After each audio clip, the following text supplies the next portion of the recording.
1. After reading quite a few other people's stories, I am reminded of two separate incidents from my childhood in the small town of Rothschild, Wisconsin. My memory is spotty at best, and I can't even remember the order these incidents happen in, because they were unrelated, and didn't make much impact until later in life, although I am pretty sure both incidents happened sometime during the elementary school portion of my education, 1995 to 2002. The first incident involves the school bus I used to take to my great-grandmother's house. Nothing in particular happened to me on the bus, but something just rubbed me the wrong way. Something about the new driver that I couldn't quite put my finger on made me not like him, even though he wasn't malicious or creepy towards me. Something about it made me choose to start walking home in lieu of taking the bus. I later found out from someone at my school that the bus driver who skeeved me out had been arrested for trying to get a bit too touchy-feely with one of the girls from the bus. Mind you, this was an elementary school bus, so she couldn't have been older than 12. He had apparently been creepy towards a few other girls who didn't tell anyone until he got arrested. At this point, I should specify that I'm a guy, and all this creepiness was directed at little girls, but he still managed to creep me out too. If I were to guess, I'd say this second incident I'm about to write about actually happened first chronologically. I grew up the son of a single working mother, and because of her work hours I would need to attend a daycare after school some days. At some point I had started a new daycare, most likely because it was more affordable than daycares I had previously attended. This new daycare service was a professional one, but I don't remember if it was out of a dedicated building or someone's house. It was also most likely one of the only daycares in the area to accept school-aged children, toddlers and infants. The babies had a room to themselves.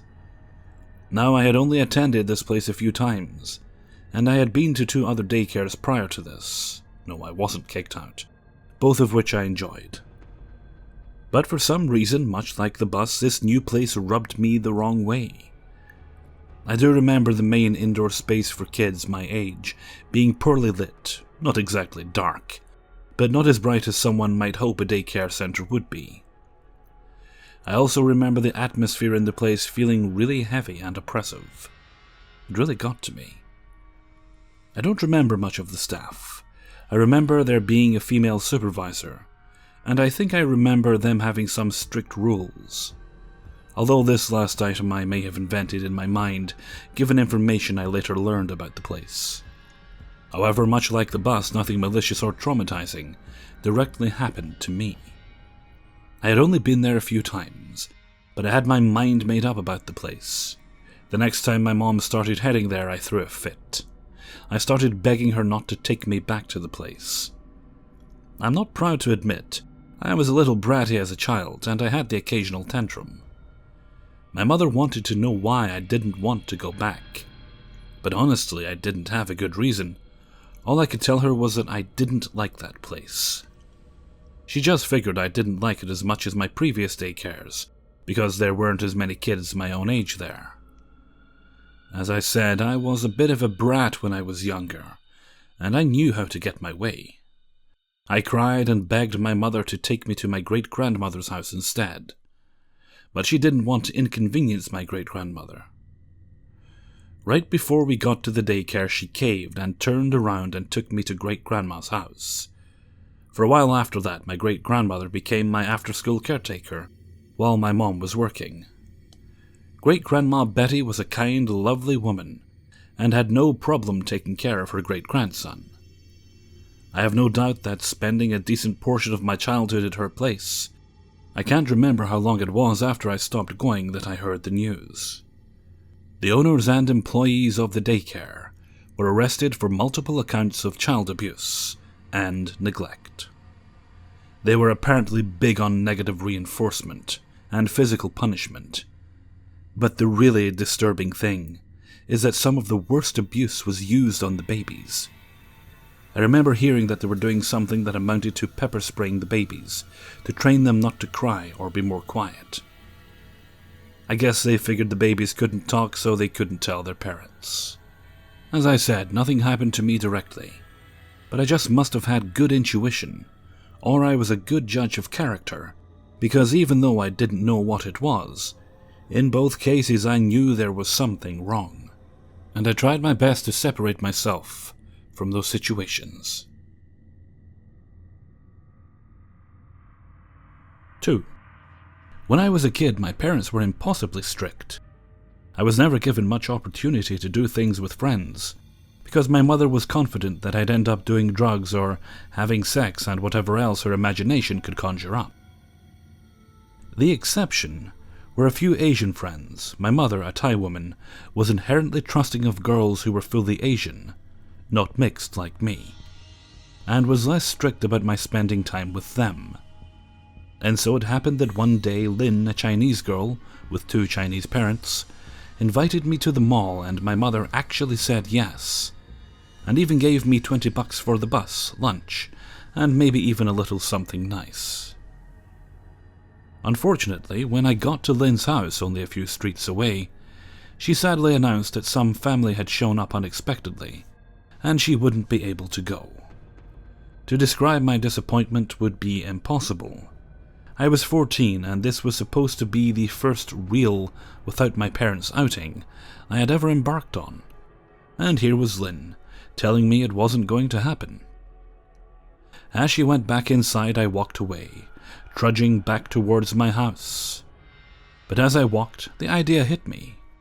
Why not just go by myself? I had the money. I could just get on the bus myself and go to the mall. It started off staggeringly successfully. I managed to catch the right bus, got to the mall and wandered around. I had my first real burrito experience, played games in the arcade, and bought leather goddess of Phobos. I was having the time of my life. It was getting dark. It was February, so dark came around 6 p.m. So I decided it was time to head back home. I got on the bus, paid my fare, and told the driver where I was headed. The driver shook his head and informed me that he didn't go that far. What's more, I had caught the last bus leaving the mall for the day, and that by the time he got me to the transfer station to catch the right bus, the buses would be done running. I put on a brave face and asked him how close he could get me. He described a spot about 2 miles from my house, so I agreed that that was fine. He dropped me off where we had discussed, which happened to be outside a Dunkin' Donuts. Being that it was February, and that I was woefully underdressed for any significant amount of time outside, I went inside and bought myself a hot cocoa. Armed with my cocoa, I started the trek home. About 1/4 mile into the walk, I approached an area that has always given me a little pause. It was just beyond the railroad tracks. In fact, it was the area my mind always conjured up when someone used the phrase "the wrong side of the tracks." There was even a strip club on the corner and a few run-down houses. I was determined to be brave, though, and continued on resolutely. Just as I crossed the tracks, an oncoming red Econoline van, I will never forget this vehicle, slowed to a stop, and the driver rolled down his window. He gave me a friendly smile and says, "Hey, sweetheart, need a ride?" Now, I may have been a dumb 14-year-old who hadn't enough sense to realize that going to the mall alone in the first place, dressed in a short skirt and tight turtleneck, no less, was a bad idea. But I knew with every fiber of my being that taking a ride from strangers, and this particular stranger especially, was a very bad idea. I tried to smile casually and waved vaguely ahead at a house nearby. "Nah," I said, "I just live over there." He looked back at the direction I was indicating, looked at me and shrugged. "All right," he said, "but it's awfully cold out here." I just laughed and waved goodbye. He pulled away and drove off. Moments later, though, he drove by again, having apparently pulled a U-turn somewhere behind me. Just seeing his van again made my heart skip a beat. but he drove past me without slowing or even looking at me. He turned the corner ahead, and I breathed a sigh of relief. As I rounded the corner, though, my heart dropped.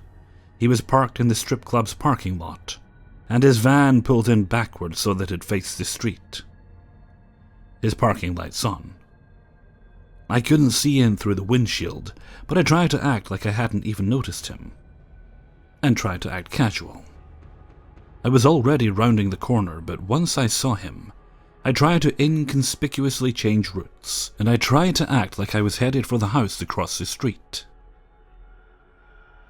I calmly walked around the back of the house, as if I maybe lived in the back, and just stood there trying to listen for signs of him driving away.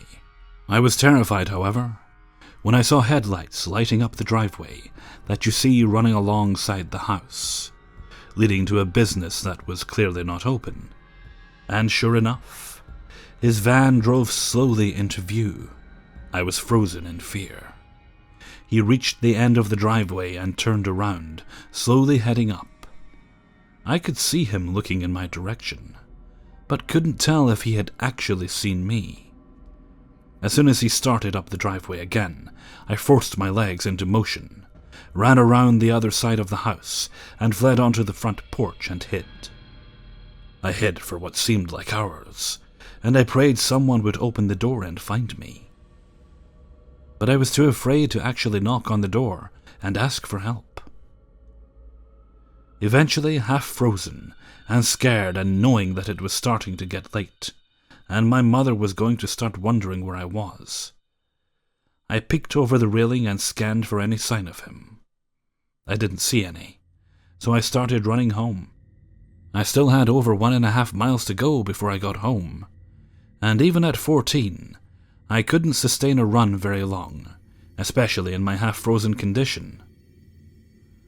The walk seemed to take forever, and at every sign of a vehicle larger than a car, I would duck behind a tree or hide behind a bush. The entire time I was mapping getaway routes. If he catches me here, where would I go? I can honestly say I have never been so terrified in my life.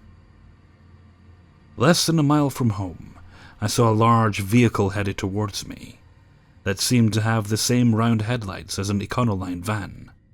My heart just plummeted, and I dove behind a bush. That I didn't pee myself when the driver slowed down is a wonder. I heard the window go down and amazingly, blissfully, I heard my mother's voice say, "Julie?" I stood up, and there she was in our Ford Bronco, peering at me in confusion. I think I went from inside the bush to inside the car in a single bound. I can say that I caught some serious hell that night for lying, being stupid, etc. But hell never felt so good because the entire time, I could only think about what might have happened. 3. A little prelude. This is not one of the scariest things to have happened to me. I grew up in the South Bronx, not the best area, so obviously I had a few moments growing up that were really not good. But the tales of risky encounters with junkies and creeps are for another day. I'm street smart now, but back then, not so much. So this particular story strangely begins in 5th grade, although the scary part doesn't come in until literally years later. I was 10, pudgy, dorky, and painfully shy. Understandably so, I had just been transferred into regular classes, as I had spent my previous years in bilingual education. When you spend most of your time speaking in Spanish, and having only Hispanic friends, it's jarring to suddenly be placed out of your comfort zone. All of my old friends were still together, and suddenly I couldn't hang out with them, as my lunch table, room number, and assigned area for recess were completely different. I was alone, completely and utterly friendless, until 2 girls from my new class suddenly befriended me and took me under their wings. Olive was nice, super nice. I regret not keeping in touch with her once I went on to middle school. She came from a really bad neighborhood, but then again, most of us did too. But she was always smiling and willing to explain things I didn't understand. Grace was nice, but really snarky at times, even to Olive, who was her best friend forever. She would call both Olive and I poor for not having a cell phone. Although, hello, this was the early 2000s, cell phones still weren't that common for the young'uns. Or ugly as a weird endearment. She would let loose a maniacal laughter when she thought something was funny, grasping her purple glasses to her face and do a full body wiggle. These would often make me and Olive giggle because it seemed so fake. Like a show she did to make us laugh. Looking back on it now, it should have been a sign she wasn't a really sane person. But the friendship persisted. This all came to a weird impasse when one day, Olive stopped showing up to school. Grace and her were in an off-on stage, where one day they were best friends, the other times couldn't be in the same room and hated each other. I was always in the middle of these fights, and was often told to pick a side. In this week of no Olive, Grace and I were playing tag outside during recess. Grace was chasing me, and I was momentarily distracted, because I finally saw my group of old friends from previous years. I yelled a quick timeout, and looking at it now, I feel like she should have heard me, but she continued running straight at me. Suddenly, she tackled me to the floor, and this is where my memory gets a bit foggy because a floor made of pure concrete and gravel, plus no time to brace myself, equals bad stuff. I remember not moving for a while, and a school aide pushing Grace out of the way to lift me up as I started to sob and babble in Spanish, wanting my mom. The next thing I know, my grandmother, who barely speaks a lick of English, was rushing into the nurse's room yelling that one should never put a packet of ice on a head wound. What the nurse did to stop the blood, and crying because the back of my shirt was streaked with said blood. It apparently looked a lot worse than it was, but at the time this was some serious shit, so I was sent on my way with my grandmother to the emergency room. Questions were thrown at me by frantic parents when they were told by my grandmother where I was. Who did this to you? Are you being bullied? Don't be scared, no one will be mad. Tell us who it was, they'll get expelled. But in my tiny child brain, Grace was my friend. She didn't mean anything. It was an accident, and so nothing was done. I went back to school. Grace said sorry and warned me to pay more attention next time we were playing together. Olive eventually came back. She now lived with her grandmother as her parents were unfit to take care of her. And 5th grade eventually came to a close. We graduated, went to the same middle school, but I was again separated as I was placed into gifted and talented, rather than general ed. I thought myself a little genius, but I really just had a weird form of tiger dad I was scared of displeasing. Middle school was a rough time for me. I was an emo kid. I was basically at the end of the nerdy totem pole. I was weird, but I made good friends, many who again I lost when I decided I wanted out of the Bronx for high school. One girl in particular named Michelle was such a cool girl, but also really messed up. She would come in with cut marks on her wrists, not show up at school for weeks at a time, ran away once, and was sent to a mental institution for attempted suicide. But she was what I considered my best friend during my 3 awkward years. And so when I went to high school, separated from my tight-knit group, I maintained contact with her the most. Sporadically, but still a lot more than the rest of my friends. Why is she mentioned in this story? Is Murphy Taco just writing a long memoir of her life? No, dear reader, it all comes together soon. It was one of my first days of high school. I was still learning how to take the train by myself, so was always really concentrated on where I was going instead of my surroundings. When I was waiting to get off the train, I suddenly felt a tug on my arm. and turned around to see the dimply face of Grace and bright pink glasses. I was surprised, and must have looked shocked because her first words were, "Don't you remember me? Or can't you talk?" She laughed, and I laughed alongside her too, not really knowing what to say. It was weird. I hadn't seen her in 4 years, but I was her friend at one point, so I wanted to be nice. She walked with me all the way into the front of my apartment building, updating me on how she didn't talk to that stupid bitch Olive anymore because she didn't like her style, bragged about her hot older boyfriend who was in a gang, and I generally thought she was joking or at least hyping herself up. I walked with my brand new cell phone in my hand, a blue Sidekick ID with a flip keyboard. That was all the rage, and she immediately honed in my hand as we got to the front of my building.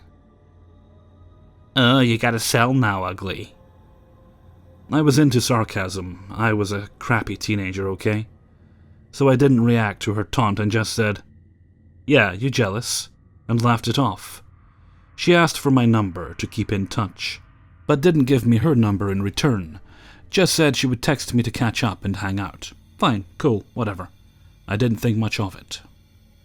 That very day I was doing some homework on my bed, my older sister hogging the computer with headphones in and ignoring my chatter, when my phone started to ring. I saw the jumble of numbers, and although I know it's unknown, still picked up the phone with a questioning, "Hello?" What I was met with was the worst toe-curling scream in my life that nearly blew out my ear. It was horrible. It sounded like the devil himself was torturing a woman, and she was screaming murder. It was so loud that even my sister, with headphones on, jumped up in the air and turned around to see me disconnect the call. We were both shaken. But she didn't have time to ask me if I was okay because the cell phone started to ring again. I saw the same number and stupidly picked up the phone again. My sister calling my mother over to say we might be overhearing some murder or something. We watched a lot of CSI, okay? The call connected, and I put on my bravest voice. "Who is this?" The voice on the other end sounded super high-pitched and just giggled for a while, like I was making the funniest joke. "Murphy Taco, it's you, right?" the voice said. "Yeah, why are you calling me?" I responded. "I know where you live." It sing-songed at me. "So?" I was filled with false bravado. "Who are you?" "You go to this school and take that train at this stop." It just continued to sound really high-pitched, almost screechy. And what's the point? I was so sarcastic. Everyone in my family was in the room at this point. "Tomorrow morning," the voice went from really high-pitched and giggly sing-song to the raw throat scream I heard in the first call. "I'm gonna fucking push you into the train tracks and kill you. If you don't die, I'll find you until you die, you stupid bitch. Why don't you die?" My father grabbed the phone from my hand. "Who the fuck are you? I'm calling the police. If you touch my daughter, I'm going to..." He didn't get to finish because the call suddenly disconnected. He took my phone and immediately took it to the precinct we lived nearby. Nothing could be done. I didn't know who called me, and my life wasn't in real danger, so what could be done? A police officer was already stationed to patrol that train station anyway. My father was assured I would be fine. And I was, really. But I lived in a constant state of fear, in the early mornings when I would wake up to go to school. My parents actually started walking me to the train and picking me up, as if I was a child who needed their hand held. But I appreciated it nonetheless. There's only a few things New Yorkers are afraid of, and falling into the train tracks to a horrible death is one of them. And a bedbug or rat infestation is a close second. A few months later I got a text from my good old buddy Michelle saying, "Hey, do you know a girl named Grace?" I typed out an affirmative and asked how she knew her. What a weird coincidence, I thought. She's fucking crazy, my friend texted back.